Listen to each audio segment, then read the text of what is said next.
निकट को देवाई जाऊँ मुख्य उद्देश्य कौन सर? आजिकार मुख्य उद्देश्य होछि आमे रायगड़ा क्रिश्चियन एसोसिएशन कराई और ए एसोसिएशन तरफरु आमे सब डिनोमिनेशन मिसिकरी आम क्रिश्चियन उपर जो ताड़ना आसवा जाऊँगी जो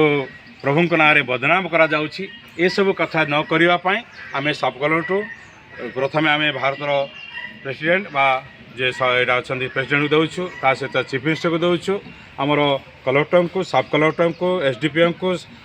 एसपी को समस्त को आम गोटे गोटे मेमोरांडम देवा जाऊँ आमको सेफ्टी और सुरक्षा दरकार यहाँ आम गुणपुर ये डिस्ट्रिक्ट हूँ आम रायगढ़ डिस्ट्रिक्ट हूँ गोटे भाईचारार डिस्ट्रिक्ट जोटे कि आम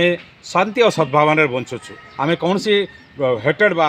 घृणारे पात्र करूना आ ख्रीष्ट समस्त ख्रीष्ट विश्वासी माने जड़े जड़े प्रभुंकर लोक आ से माने शांतिर वार्ता ही कहती कौन सी घृणार वार्ता करती ना आम समस्त को प्रेम करुँ प्रेमर वार्ता ही आम बांटू आमर लक्ष्य हूँ आमर ये अंचल आम जो आगुरी जमी शांति सद्भावना बंचुलु जो हिंदू भाई मान सहित मुसलमान भाई मान सहित ख्रीष्टान भाई समस्ते जमी गोटे भाईचारा बंचू बा सॉलिडारिटी रही आमर लक्ष्य आही आमर उद्देश्य। सर तपी मिश्र जो कहते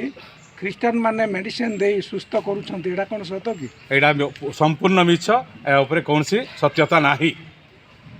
थैंक यू धन्यवाद।